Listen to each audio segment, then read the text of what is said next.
Anne Sinclair qui a enquêté sur l'une des premières rafles de juifs français en décembre 41 vers le camp de Compiègne. Histoire familiale, épisode méconnu. Elle est ma première invitée. Europe 1, c'est arrivé demain. Bonjour Anne Sinclair. Bonjour Patrick.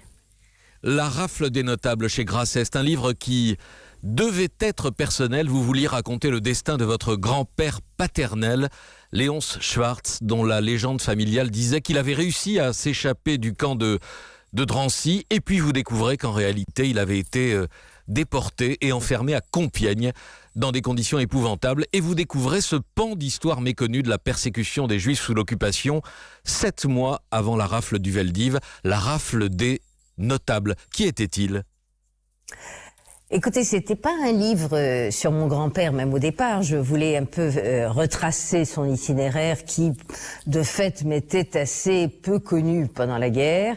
Et à la fin du livre, il ne m'est guère plus connu. En revanche, s'il y a un livre, c'est parce que j'ai découvert, en effet, à la fois une rafle et un camp qui était connu des spécialistes, connu des historiens, mais inconnu en tout cas de moi, et que j'ai voulu raconter cette histoire collective. Au fond, mon grand-père n'est qu'une ombre qui passe dans ce récit, comme l'illustration, j'allais presque dire le prétexte, à raconter une histoire dramatique que j'ai découvert. Oui, alors qui était-il ? C'est notable 743 personnes, donc prises un matin de décembre 41 par la Wehrmacht avec l'appui de policiers ou de gendarmes français.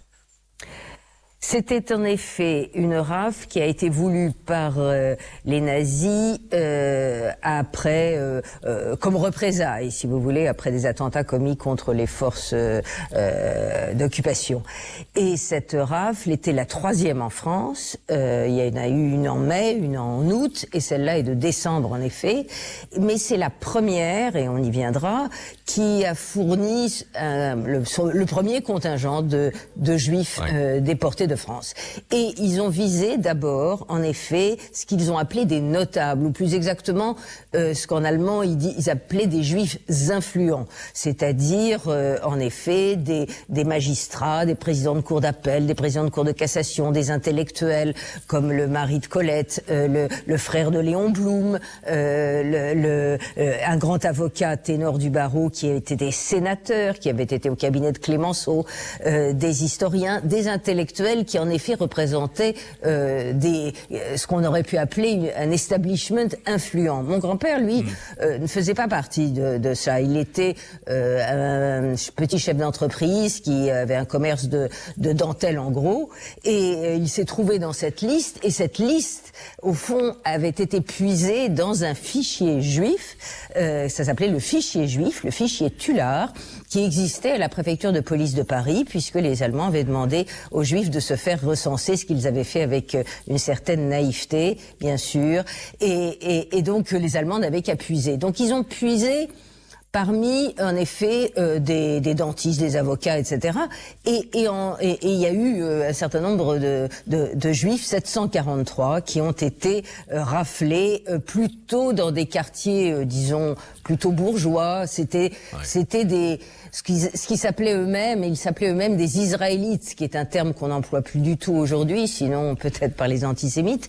Mais en tout cas, c'était des Juifs intégrés depuis des générations dans la société française. Souvent d'origine alsacienne, oui.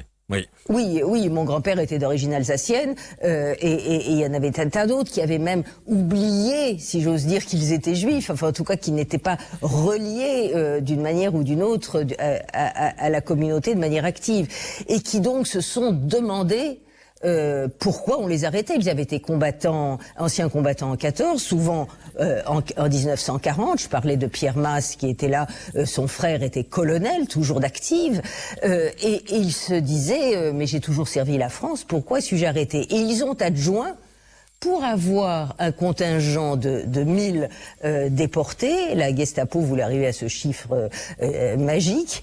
Et ils ont adjoint 300 juifs étrangers qui étaient des réfugiés de Pologne, d'Allemagne, de Hongrie, de Roumanie, et qui avaient fui le nazisme et qui avaient été internés par la France à Drancy. Et donc il y a eu cette cohabitation étonnante en effet de juifs très intégrés à la société française et des juifs étrangers qui eux avaient déjà connu les pogroms ou les discriminations.